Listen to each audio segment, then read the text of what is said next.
The fourth analogy from tending a vineyard is renewing.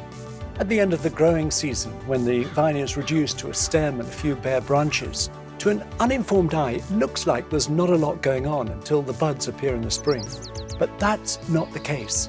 This is a vital time when the vine is putting its energy into extending its roots deeper into the soil.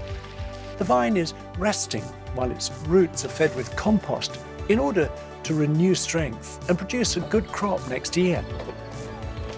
We all need times of renewing in our marriage.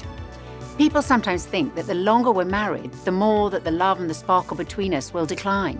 But that's not true.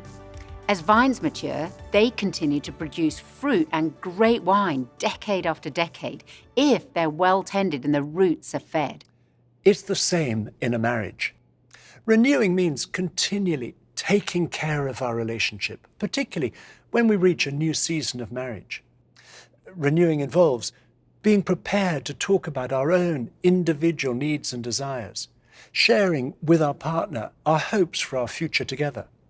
Renewing means slowing down for long enough to decide on changes we'd like to make, possibly stopping certain activities in order to have more time together, or starting something new, perhaps deciding to create a new pattern in our day or our week or our year that will strengthen or restore the connection between us. And if you're struggling in your marriage, we want to encourage you that reconnecting is possible. When things are difficult, it can seem like there's an invisible wall that is built up between us, usually made up of small things, moments of hurt and misunderstanding that have built one on top of the other.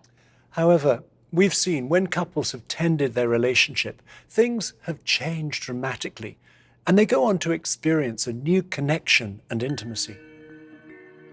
There was a time in our marriage where we did start to grow apart, and we ended up spending about 8 months separate. And it was like building a wall because we stopped communicating. And each time a jibe or a dig or a sarcastic joke at the other's expense got made, it was like another brick in the wall, until eventually the wall was too high and we couldn't even peer over it, much less see each other at the other side of it. And how we dismantled that wall was through communication and realising that we really loved each other and we really wanted the marriage to work. And we had to be humble, we had to own our faults and take responsibility. And together we managed to, brick by brick, dismantle the wall until we could really see each other again. I think for me, I had to understand that I wanted the marriage to work, but that meant something had to change, whether it's our attitudes to each other.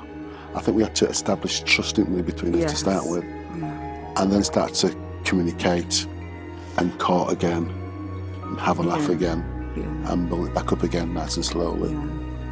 Yeah, the laughter had gone, and we started to laugh again.